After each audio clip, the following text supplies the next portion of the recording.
Assalamualaikum. Salam literasi. Putu buku masih dengan semangat Ramadan 1445 Hijriah. Ramadan bulan literasi. Ayo cerita apa yang kita baca. Semangatnya itu. Kesempatan kali ini saya bawa buku Islam kita nggak kemana-mana kok disuruh kembali. Dari judulnya aja udah, ini arahnya kemana nih? Ahmad Qaddafi. Ini adalah buku Mojok, buku mojok.co. Penerbitnya buku mojok.co dan Ahmad Qaddafi ini memang penulis di sana, beberapa bukunya di sana. Terbitan 2019 ya. Buku yang sederhana tapi menarik, dan itu tadi judulnya ada sudah menggugah kita ke arah mana. Oke. Buku ini ditulis oleh Syafawi Ahmad Qaddafi ya. Dia tinggal di Jogja ya. Dia buku pertamanya itu Dari Bilik Pesantren, itu di tahun yang sama sih dengan buku yang ini ya. Ada sekitar 36 judul kalau saya hitung. Memang dia nggak ada angkanya, tapi saya hitung sendiri 26 judul. Tapi di pengantar penulisnya dia nulis 37-an. Oh, maksudnya dari pengantarnya juga ya. Jadi ada pengantar penulisnya, itu bagian dari tulisan itu. Jadi 37 judul ya. Yang saya berikan garis bawah itu justru niatan si penulis ya. Jadi katanya ini tadinya itu menulis rubrik di Mojok, judulnya rubrik khotbah. Cuman kok khotbah itu kan istilahnya yang kurang enak katanya. Terus dia mengubah untuk dia terinspirasi dari Cak Rusdi ya, Cak Rusdi. Saya kemudian terinspirasi untuk membuat gaya penulisan khotbah dengan cara bercerita, menciptakan tokoh hayalan, dan untuk mengomentari mereka saling komentar ya, tentang berapa persoalan masyarakatnya. Itulah buku ini. Buku ini itu isinya cerita-cerita tentang tokoh-tokohnya dan saling berkomentar tentang masalah-masalah yang ada di sekitar. Biasanya di akhir tulisan itu ada terinspirasi dari kejadian apa, tapi ditarik dari dalam satu skenario fragmen kecil gitu, percakapan dari tokoh-tokohnya. Tokohnya itu Gusmud ya. Gusmud itu berarti anaknya Pak Kiai ya. Pak Kiainya namanya Kiai Khalil. Jadi Gusmud Kiai Khalil. Fansuri itu temannya Gusmud. Lalu ada lagi tokoh ya sekitaran itu ya. Tokohnya Bang Is. Bang Is itu preman, tapi juga ada juga Mas Is. Mas Is itu juga tokoh lain yang ya mungkin orang yang sama kali ya. Jadi juga, tapi ada tokoh Bang Is dan Mas Is. Dan itu di antara mereka seru ya, punya karakter masing-masing gitu ya. Jadi ya kalau percakapan antara Kiai Khalil dan Gusmud ya percakapan ayah dan anak yang memiliki pesantren gitu ya. Kiai kan memiliki pesantren, nah anaknya Gusmud itu menyantri di situ juga. Udah mulai dikiaikan gitu. Begitu cerita latar belakang buku ini ya. Dulu lahirnya justru memang dari khutbah. Jadi ya isinya tentu dengan semangat tausiah, tapi isinya dari bentuk cerita gitu ya. Contoh lah, saya ambil judul pertamanya aja lah. Judul pertamanya itu Amar Ma'ruf Gusmud dan dakwah channel jepitnya Kiai Khalil. Jadi kalau ada kasus banyak kehilangan sandal di masjid, dan akhirnya Gusmud nanya-nanya dan diarahin ke Bang Is ya. Dia nyamperin Bang Is karena mungkin yang ngambilin kan paling tidak teman-temannya Bang Is, karena dia preman pasar ya. Ya Bang Isnya malah tersinggung ketika disamperin kan. Oh, nuduh aku nih gitu kan. Nah, sementara Kiai Khalil udah serahkanlah urusan dengan Bang Is saya aja. Kiai Khalil justru caranya minta tolong untuk jaga sandal di masjid pesantren gitu. Jadi kok pesantren mau nggak deh? Pokoknya di masjid lah ya. Oh, masjid di kampung. Jadi justru dia minta Bang Is, kalimatnya beda nih. Kalimatnya justru kita buat jaga sandal nih butuh. Akhirnya kan Bang Is dan dipekerjakan di situ. gantian. Ketika dengerin terus akhirnya ngapain aku jagain sandal orang, kenapa bukan sandalku yang dijagain. Terus dia akhirnya sholat, terus dia anak buahnya lagi ada gantian, dan akhirnya jadi anak buah Bang Is dan anak buahnya sama-sama sholat di masjid itu. Ini kan jadi positif kan, dakwahnya pakai dakwah sandal jepit, jadi diminta untuk jagain sandal, akhirnya dia ikut sholat. Nah, di kata belakang tulisannya itu di satu penggalan kata yang jadikan pesan gitu ya, itu untuk menangkap serigala tidak ada salahnya meminta tolong pada singa.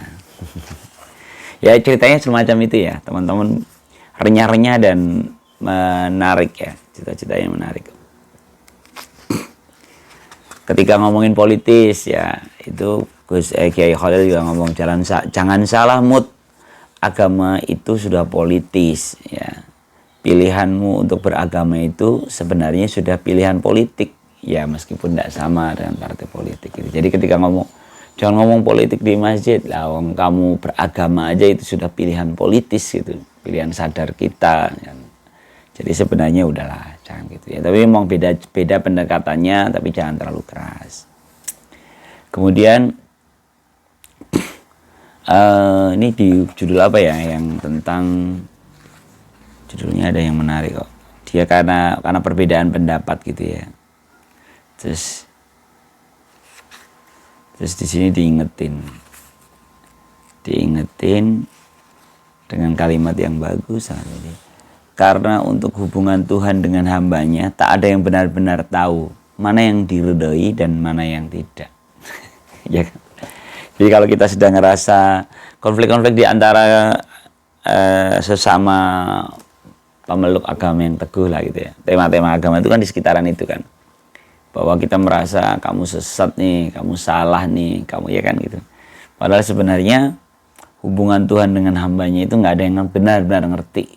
Kan kita semua belum tentu benar kan gitu, bahwa yang diridhoi yang mana gitu. Jangan-jangan cara kita juga tidak diridhoi kan.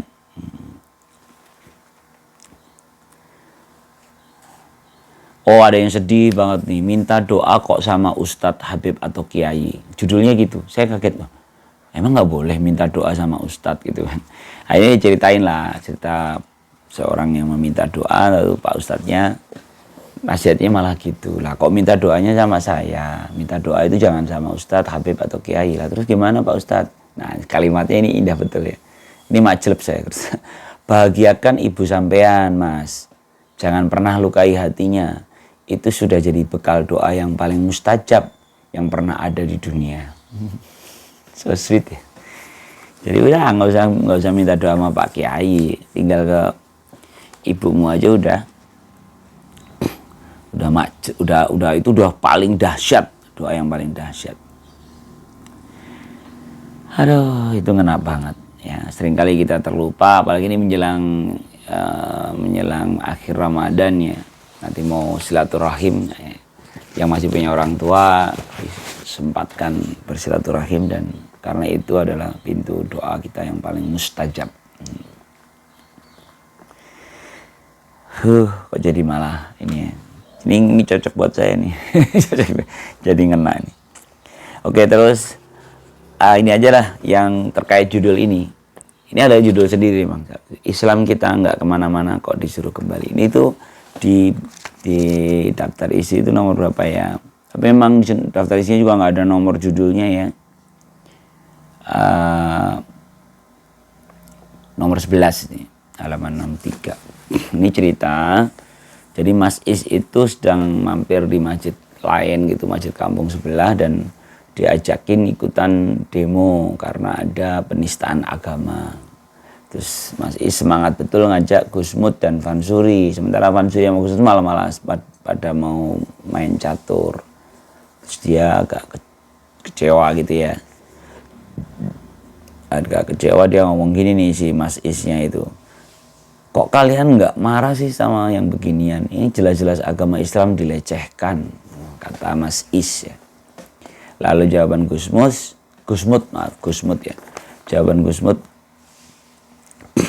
karena mungkin perjalanan agamaku berbeda denganmu Is gitu, perjalananku berbeda, tapi ya terserah mereka mau bilang agamaku kayak apa. Karena kepercayaanku pada Allah dan agama Islam tidak akan segampang itu jadi hina. Keyakinanku nggak akan keyakinanku nggak akan nambah atau kurang hanya gara-gara ada orang yang menghinaku atau kepercayaanku. Ya. Kalau bisa jadi rendah atau tinggi hanya karena omongan orang, ya bagiku itu perhitungan komunal saja, tapi bukan keyakinan. Bisa. Jadi ini tentang tadi diajakin, ya kamu beda sih. Kalau kamu mungkin merasa bahwa dilecehkan kita harus bela gitu. Ya mungkin beda-beda. Kalau saya perjalananku, saya dan keyakinan saya tidak akan menjadi hina dengan anggapan orang lain gitu. Versi Gusmud. Memang terus akhirnya ditutup dengan dilanjutkan lah, di kalimat itu ada di sampul buku yang paling belakang ini. Tadi saya catat di percakapannya, sampul buku yang belakang bagus nih. Kita sebagai umat Islam itu harus kembali ke Islam yang kafah.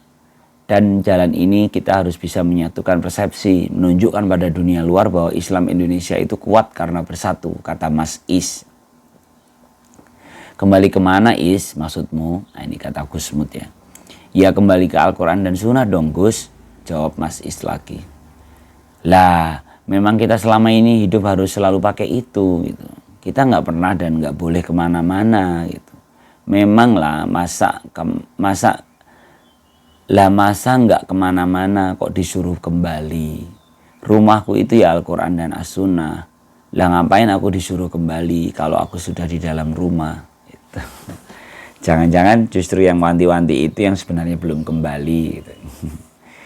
Ini majlub ya. Jadi kita nggak kemana-mana kok selama kita sudah berada di dalam rumah kita, Al-Quran dan Sunnah. Saya jadi ingat satu tayangan, tapi ini versi saya, ini saya salah tangkap ya. Ada tayangan sekarang kan dakwahnya pakai video-video pendek ya. Sebenarnya bikinan dari Afrika sih kayaknya, hitam-hitam gitu. Dia cerita tentang bagaimana seorang si YouTuber ini menawarkan satu kertas kecil, amplop gitu, isinya God gitu, Tuhan. Yang satunya uang ditawarkan, mau mana gitu. Terus si orang yang ditawarin pasti ngintip dulu, yang di amplop itu tulisannya apa, God, oh enggak lah, terus mintanya duit. Terus bawa handphone, Tuhan apa handphone, bawa laptop apa handphone, milih laptop gitu. Terus terakhir ada anak kecil, perempuan gitu, tanyain, terus dia meninggalkan, dia ngambil Tuhan, ngambil pilihan yang amplop dengan tulisan Tuhan dibanding uang. Terus si anak itu pulang, nah terus kami YouTuber ini mengikuti ya, tapi sebenarnya ini jadi kayak bukan, jadi kelihatan kalau ini nggak reality show sih, karena digambarkan terus kamerawan dekat sampai dengan dibuka dan ternyata isinya sebuah karton berisi, kalau kau milih Tuhan maka kau dapatkan uang, laptop, handphone dan ya semuanya dapat.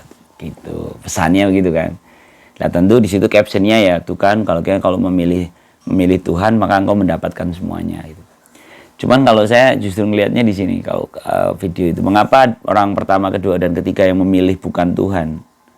Jangan-jangan ya belum tentu mereka salah. Jangan-jangan mereka justru sudah melihat ada Tuhan di dalam uang itu, ada Tuhan di dalam handphone itu, ada Tuhan di dalam laptopnya gitu kan. Betul kan?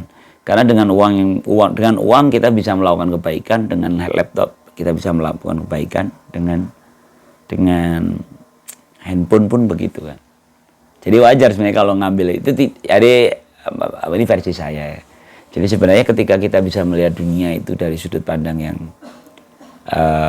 bahwa Tuhan ada di sana, maka sebenarnya semua jadi sama aja gitu kan.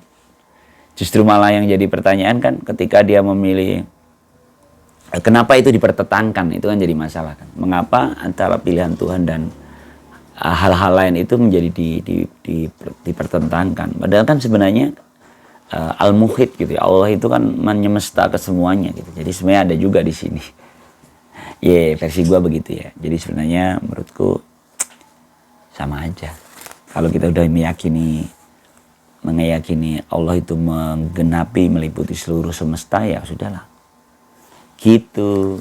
Nah, oke, saya lanjutin aja, ada beberapa lagi potongan percakapan yang menurut saya mengena gitu. Soalnya aku ini dulu pernah diajari guru ngajiku agar jangan terlalu tinggi mengukur diri sendiri. Ini menarik ya. Jadi ini kalimat Gusmut percakapan dengan Mas Is. Soalnya aku tuh pernah diajari guruku untuk jangan mengukur diri terlalu sendiri. Jadi kalau kan masalah kita rata-rata kan karena kita menilai diri kita terlalu tinggi kan. Entah kita tersinggung, entah kita marah. Itu ujung-ujungnya kalau mau diturunut ke belakang, ini perkara bagaimana kita menilai diri kita terlalu tinggi. Menurut saya ini dalam nih percakapannya Gusmut dengan Mas Is ini. Kemudian, ini dalam pondok pesantren memang tempatnya orang nakal. Ada judul, pondok pesantren memang tempatnya santri nakal. Wow. Ini ceritanya seru. Jadi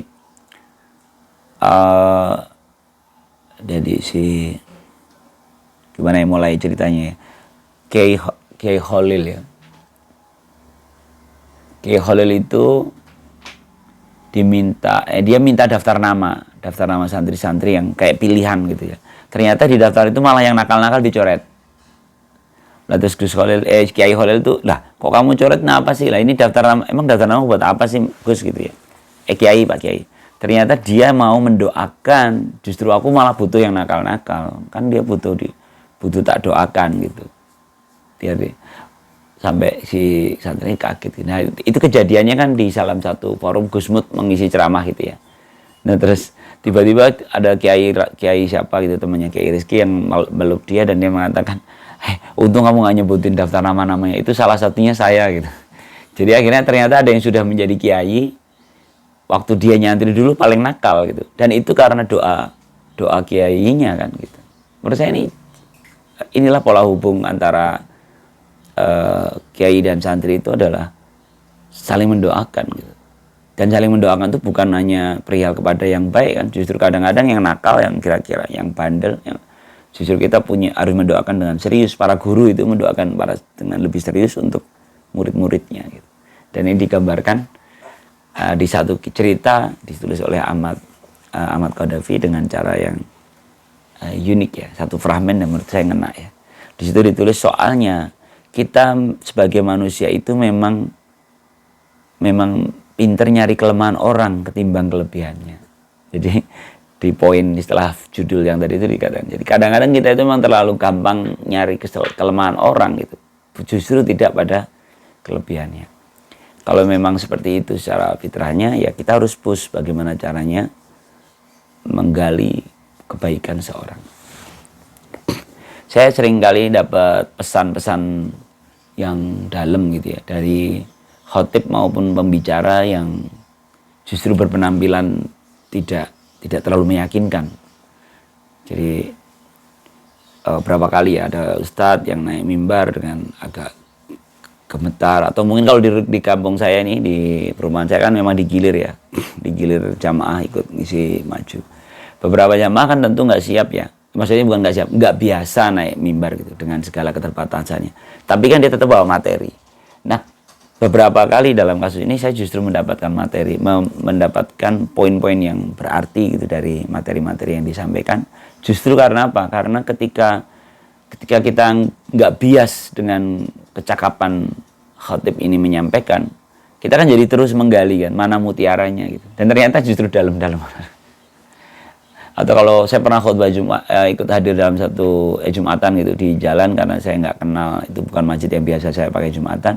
Khotibnya nggak meyakinkan sama sekali, bahkan maaf bacaannya itu di pembukaannya gitu ada yang tajwidnya kurang gitu lah ya. Kita sempat, tapi yang dalam pikiran saya, mengapa bapak-bapak seperti ini bisa sampai naik mimbar gitu kan? Kan kita harus nyari pasti ada satu kelebihannya dong gitu, sampai dia dipandang oleh lingkungannya dia yang memimpin. Dan ternyata justru tadi itu saya mendapatkan banyak poin-poin yang berharga gitu dari isi materinya, dibalik kemasan cara menyampaikannya. Saya pikir ini menjadi mungkin begitu cara bekerjanya kewajiban mendengarkan khutbah Jumat ya. Jadi agar di setiap pekan itu kita memiliki satu ruang untuk belajar. Demikianlah ini ceritanya ada 36 cerita ya, tapi nggak mungkin saya baca satu-satu. Yang penting tadi sekilas sudah saya sampaikan, isinya sekitaran itu. Hal-hal yang kadang-kadang kita nggak nyangka gitu. Oh ternyata di situ ada hal yang, ada kebaikan gitu. Baik, cerita antara Fansuri, Gusmud, Mas Is, Bang Is, dan Kiai Khalil. Ya mungkin silakan teman-teman kalau mau ini jadi bagian dari bacaan di bulan Ramadan, bulan literasi, jadi lumbung inspirasi kita. Salam literasi. Assalamualaikum warahmatullahi wabarakatuh.